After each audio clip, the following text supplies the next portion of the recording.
Assalamu alaikum my dear students. Welcome in online biology class. Hope you all are fine.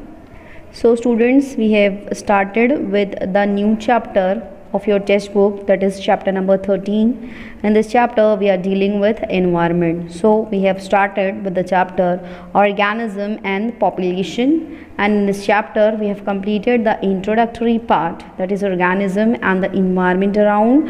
And then last video I have discussed with you about habitat and niche, the different type of niche, definitions of habitat and niche.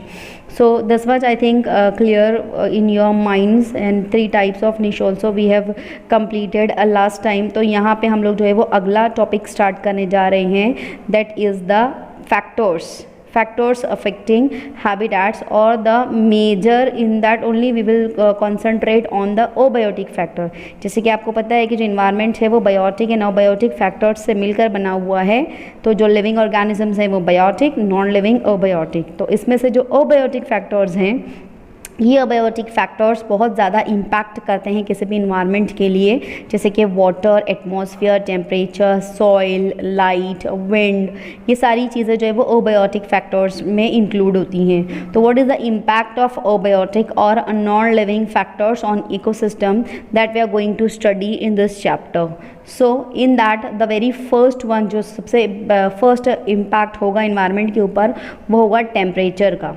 So temperature is the most ecologically relevant environmental factor. Average temperature on land varies from sub-zero level in polar areas and high altitudes upwards up to 50 degrees Celsius in tropical desert in summer. So all organisms are adapted to survive between a minimum and maximum range of temperature. Temperature का बहुत ज़्यादा impact होता है किसी भी environment में survival के लिए. So the earth surface has different temperature in different areas, while some animals and plants can bear extreme heat, extreme cold, and some survive well in moderate temperature ranges. सबके लिए adaptation अलग अलग होंगी. So there are animals whose body temperature fluctuates in different environmental conditions. तो ऐसे animals के बारे में भी हम लोगों को पढ़ना है. Temperatures also varies seasonally in desert progressively from the equator towards the pole and from plains to mountain tops. There are some unique habitats such as hot spring, जहाँ पे 80 to 100 डिग्री सेल्सियस तक temperature चला जाता है. And उसके अलावा अगर हम लोग बात करेंगे, ये हॉट स्प्रिंग एरियाज़ ऐसे होते हैं जहाँ पे बहुत ज़्यादा पीक लेवल हम लोग बोल सकते हैं कि टेम्परेचर का होता है. तो यहाँ पे जैसे आप देख सकते हो कि 80 to 100 डिग्री सेल्सियस तक का नॉर्मल टेम्परेचर का रेंज यहाँ पे होता है. एंड उसके अलावा कुछ डीप सी हाइड्रोथर्मल वेंट्स होते हैं जहाँ पे average temperature usually 400 degree Celsius तक का होता है. तो एम्बिएंट टेम्परेचर जो है उसका बहुत ज़्यादा इफेक्ट और अफेक्ट होता है, बहुत ज़्यादा इम्पैक्ट होता है on enzyme kinetics of the cell, and thus the entire metabolism activity and other physiology of the organisms जो है वो बेस्ड करता है टेम्परेचर के ऊपर. बहुत ही कम ऐसे ऑर्गेनिजम्स होते हैं जो टेम्परेचर को बर्दाश्त कर सकते हैं, और we can say they can tolerate and thrive in wide range of temperatures, जिसको कि यूरीथर्मल ऑर्गेनिजम्स कहा जाता है. बट वास्ट मेजॉरिटी इनमें से ऐसी होती हैं, those are restricted to narrow range of temperature, जिसको स्टीनोथर्मल ऑर्गेनिजम्स कहा जाता है. नाउ नेक्स्ट अबायोटिक फैक्टर जो बहुत ज़्यादा इम्पैक्ट करता है इन्वायरमेंट पे, that is water. Now water is also a very important factor affecting the organism. As we know, life on earth originated in water. जो पहले हम लोग evolution की अगर बात करेंगे तो water में ही first life evolve हुई थी. And all life on earth requires water. Most organisms are made mostly of water. So every ecosystem must contain some water to support life.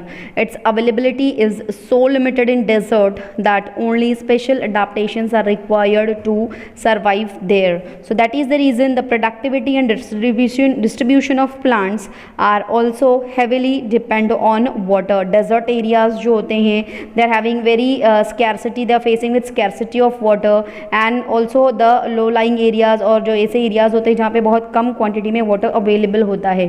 Organisms living in water bodies such as ocean, lakes and rivers have their own water related problems. So for aquatic organism, the chemical composition and pH of water are important.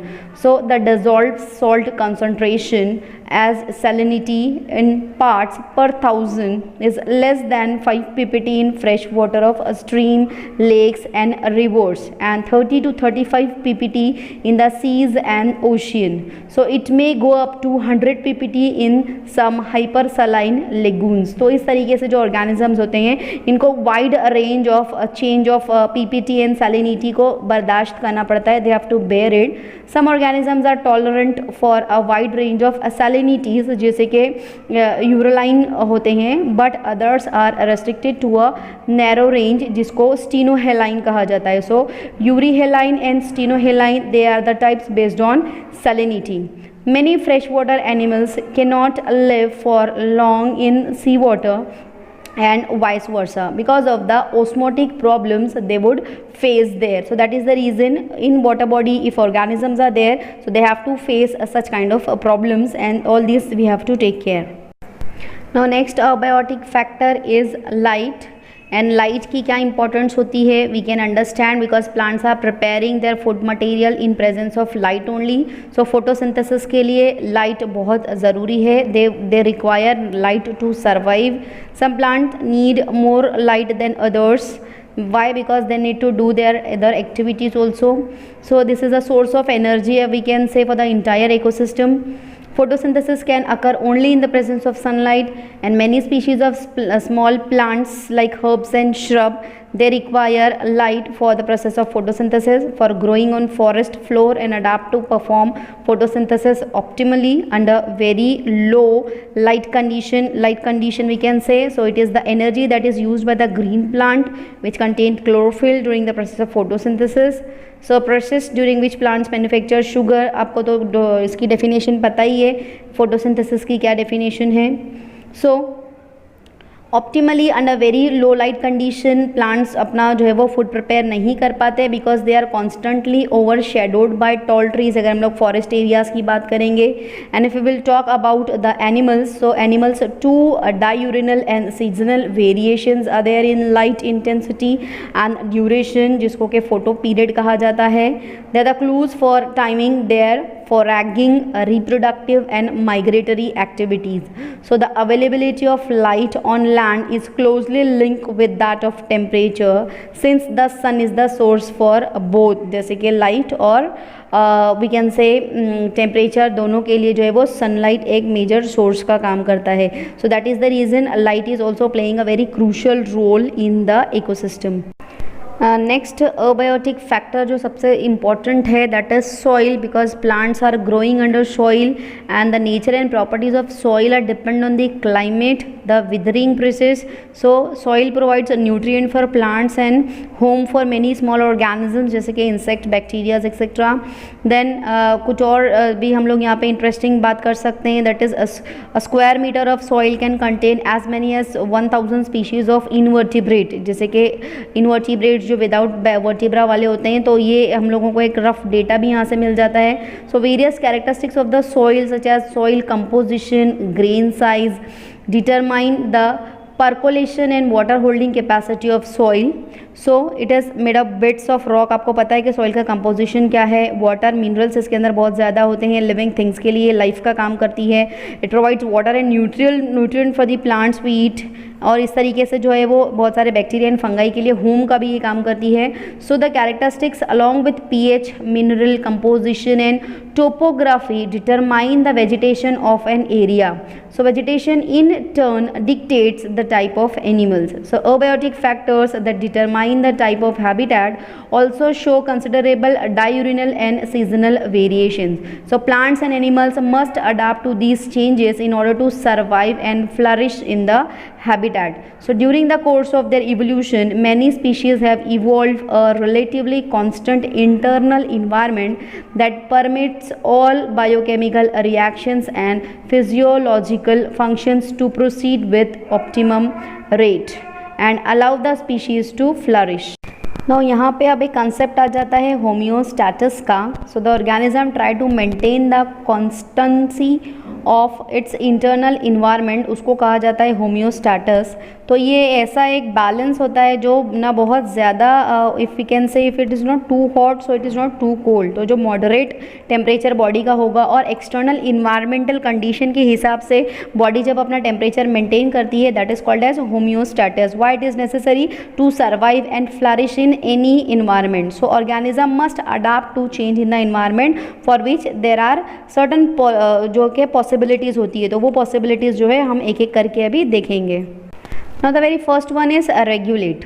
Some organisms are able to maintain homeostasis, जैसे कि अभी मैंने बात की होम्योस्टैटिस की, ये balance कर लेते हैं by physiological and behavioural changes which ensure constant body temperature, so constant osmotic concentration etcetera.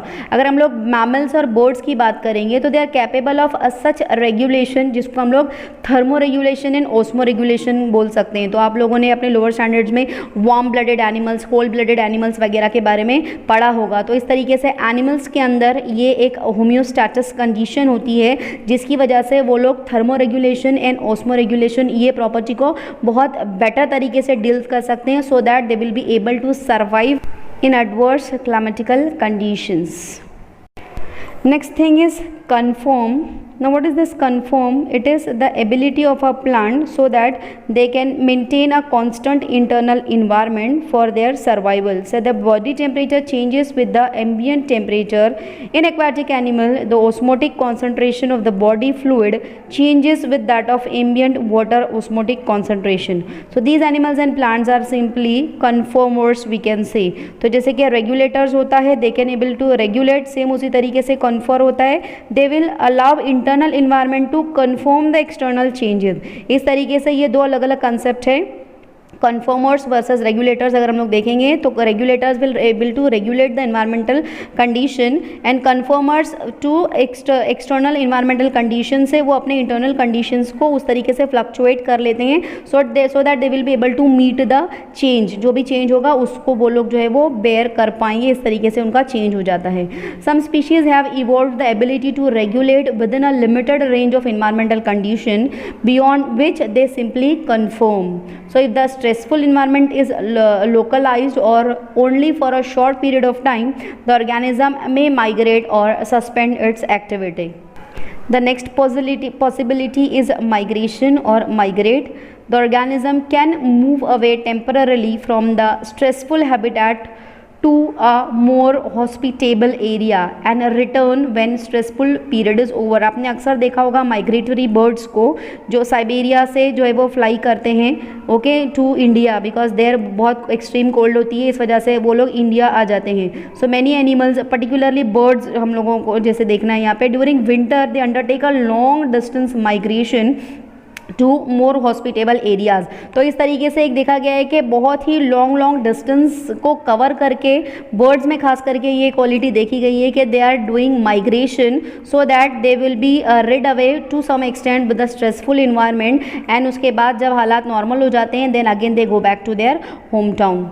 Now the next one is suspended और दिस सस्पेंड को हम लोग हाइबरनेशन भी कह सकते हैं, जिसको हम लोग स्लीपिंग पीरियड्स खास करके हम लोग बोलेंगे. जहाँ पे अगर हम लोग बात करेंगे सीड्स की तो seeds serve as mean to tide over periods of stress, जिसको हम लोगों ने कैसे हम लोगों ने ऑलरेडी पढ़ चुके हैं हमारे प्लांट ग्रो जो फर्स्ट चैप्टर था हमारा रिप्रोडक्शन का, वहाँ पे हम लोग डॉर्मेंसी के बारे में पढ़ चुके हैं. तो ये डॉर्मेंसी भी बिल्कुल इसी तरीके होगी कि जहाँ पे जर्मिनेशन का जो पीरियड है अगर वो अनफेवरेबल कंडीशन होती है या मॉइस्चर और टेम्परेचर कंडीशन फेवर नहीं कर पाता सीड के लिए, सो इस वजह से जो है वो मेटाबॉलिक एक्टिविटी रुक जाती है एंड ये जो स्टेट होगी वो डॉर्मेंसी कहलाएगी. Then we will talk about animals. So in animals also the organism if unable to migrate, अगर वो लोग एक जगह से दूसरी जगह माइग्रेट नहीं कर पाते तो इस कंडीशन में एनिमल्स क्या करते हैं, दे गो फॉर देयर हाइबरनेशन, यानी कि रेस्ट पीरियड उन लोगों का ये हो जाता है. सो अगर वो माइग्रेट नहीं कर पाते so they undergo in hibernation during winter, खास करके ये देखा गया. अगर हम लोग यहाँ पे एग्जांपल देखेंगे तो here the best examples are polar bear, then polar bear जो है वो जो बहुत ही ज़्यादा सर्दी होती है उस कंडीशन में अगर वो माइग्रेट नहीं कर पाता तो बहुत से वहाँ पे जो केव होते हैं जहाँ पे बर्फ़ नहीं पड़ती है ऐसे एरियाज़ में वो जाकर छुप जाता है, तो वो उसका हाइबरनेशन पीरियड होता है। देन उसके अलावा हम लोग कुछ स्नेल्स के को भी देखते हैं, तो स्नेल्स के अंदर भी ये प्रॉपर्टी देखी जाती है। एंड फिश ऑल्सो, तो ये फिश का जो होता है they will go into aestivation period, why to avoid summer heat. बहुत ज़्यादा जब हीट हो जाती है तो उस कंडीशन में जो फ्रोजन एरियाज़ होते हैं वहाँ पे ये लोग एस्टिवेशन पीरियड में चले जाते हैं, so that they will be able to avoid the summer heat. So I think this much is enough for today. Whatever concept we have completed, it is very simple, very easy. You can correlate it with your the things what you have already studied in your lower standards. आप already geography में ये सारी चीज़ें पढ़ चुके हो। just simply उसको हम लोगों को जो है वो कैटेगराइज करना है इस चैप्टर में रिलेटेड टू इन्वायरमेंटल कंडीशंस। तो यहाँ पे जो भी हमने पढ़ा ये बहुत सिंपल है, आप जस्ट इसको गो थ्रू करो एक मरतबा। Try to correlate it, whatever I taught I gave examples with some good pictures, what I showed actual pictures जो थे, तो उससे जस्ट अपने कंटेंट को कोरिलेट करने की कोशिश करो and try to understand. Very simple thing है ये, आपको समझ में आ जाएगा इंशाल्लाह। जब आप एक बार रीड करोगे तो ही आपको समझ में आ जाएगा। देन टू अगर फिर भी कोई प्रॉब्लम आता है तो you just come and meet me and I will try to solve your doubts. Okay, so next time इंशाल्लाह जब हम लोग मिलेंगे तो आगे का इसका पार्ट और इंटरेस्टिंग पार्ट है जो कि अडाप्टेशन है। ओके, तो ये पार्ट हम लोग जो है वो इंशाल्लाह डिस्कस करेंगे when in our next video. Okay, so till that you just go through the content, try to correlate it and take care. अस्सलाम वालेकुम।